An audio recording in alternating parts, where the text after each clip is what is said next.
Pokémon. Aujourd'hui, la franchise a bien grandi. Des centaines de Pokémon existants, des dizaines de jeux sur le marché, et ne parlons même pas des produits dérivés. Quelle que soit l'époque, on a tous eu nos bestioles préférées. Qu'elles soient mignonnes, charismatiques ou simplement colossales, certaines d'entre elles ont changé avec l'âge, nos goûts et les nouvelles versions. Mais d'autres ont traversé les époques. Et bien parmi toute cette faune Pokémon, s'il y a bien une créature en particulier que beaucoup apprécient, c'est Nidoking. Arborant une férocité et un charisme redoutable, un design et un coloris exceptionnels, peu de Pokémon peuvent se targuer d'arriver à un tel niveau d'excellence.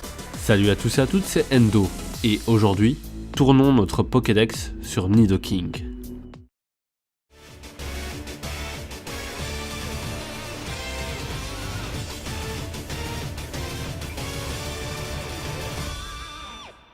Nidoking. Nido en japonais voudrait dire deux temps ou 2 degrés, mot qui mettrait l'accent sur les deux genres de l'espèce, avec d'un côté et de l'autre les mâles et les femelles. Mais le sens anglais serait le plus adapté, king voulant dire roi et Nido venant du mot anglais needle signifiant aiguille, le roi des aiguilles. Une bête formidable aux inspirations qui nous sont familières et qui fut parmi les premiers Pocket Monsters créés. C'est en 1990 qu'est imprimée cette toute première page où figure le célèbre premier Pokémon créé, Rhinophéros, suivi d'un Pokémon à l'apparence fortement ressemblante à celle de Nidoking. Ce dernier ne sera pas retenu et sera remanié pour en faire selon certains la version de Tyrannosif que nous connaissons actuellement. Nidoking, quant à lui, malgré qu'il soit le 8e Pokémon à apparaître sur cette liste et n'apparaissant que de dos, tout en présentant également des similitudes avec Rhinophéros et Giaon, sera gardé pour son charisme débordant. Il sera même le 7e Pokémon à intégrer le jeu dans l'index interne, montrant que sa place est plus que méritée. Toujours est-il que dans l'élaboration des premiers Pokémon, 3 grandes inspirations sont présentes. En premier lieu, la nature, car Satoshi Tajiri, depuis sa toute tendre enfance, est passionné par la chasse aux insectes.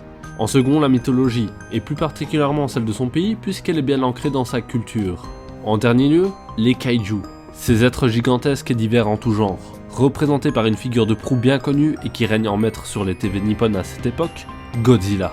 Et c'est dans cette catégorie-là, forcément, que les origines de Nidoking ont été puisées.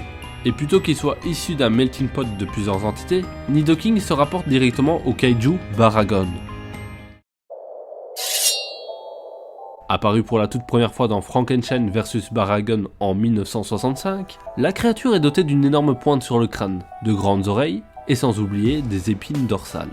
Baragon aurait survécu à l'extinction des dinosaures en creusant un profond tunnel dans lequel il se serait mis en sommeil durant un long moment.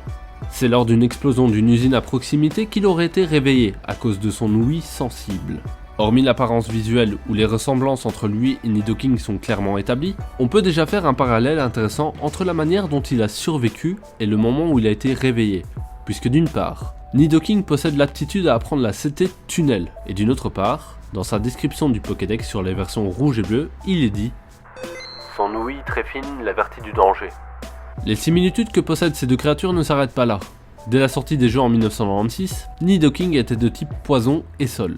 Le type poison va de pair avec ses épines empoisonnées, qui ont originellement été pensées pour le rendre unique. Quant au type sol, c'est donc sans aucun doute un clin d'œil au fait que Baragon sommeillait dans un trou qu'il avait creusé. Mais ce qui est intéressant, c'est que par la suite, après la sortie des jeux, dans les dernières œuvres sorties mettant en scène le kaiju, il est devenu le gardien de la Terre, capable de provoquer des tremblements de terre, tout comme Nidoking lorsqu'il apprend la CT séisme, renforçant ainsi un peu plus les liens qu'unissent ces deux créatures. Si on se penche sur ses autres capacités, on peut voir que Nidoking les détient également. Baragon est capable de donner de terribles coups de pied en sautant. Notre Pokémon peut user également de l'attaque double pied, alors que dans les deux cas, et vu leur corpulence et musculature, ça nous semble contre-intuitif. Il sait également projeter un rayon de flamme. Parallèlement, Nidoking peut apprendre la CT lance-flamme ou déflagration. Le kaiju utilise aussi de puissantes charges avec sa corne, tout comme les attaques coup de corne et empale-corne dans les jeux.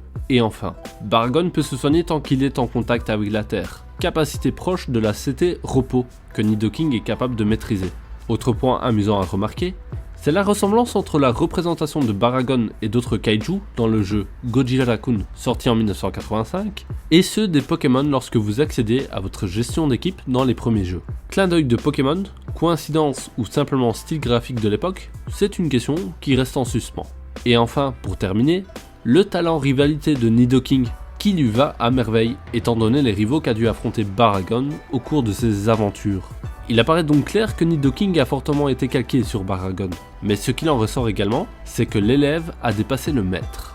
Certes, Baragon est impressionnant et possède un tas de facultés époustouflantes, mais cela fait pas de figure en comparaison de ce que le roi des aiguilles est capable d'accomplir.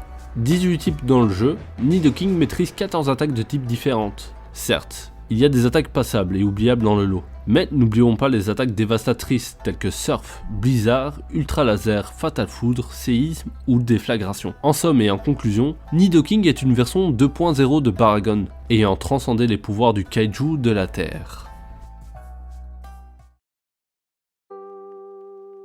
Voilà, c'est donc la fin de cet épisode. J'espère que ça vous a plu de partir avec moi sur les traces et origines de Nidoking. N'oubliez pas en tout cas de capturer le like, l'abonnement et la cloche en cliquant sur eux. C'est tout pour moi pour aujourd'hui. On se dit à la prochaine pour un nouvel épisode. C'était Endo, ciao.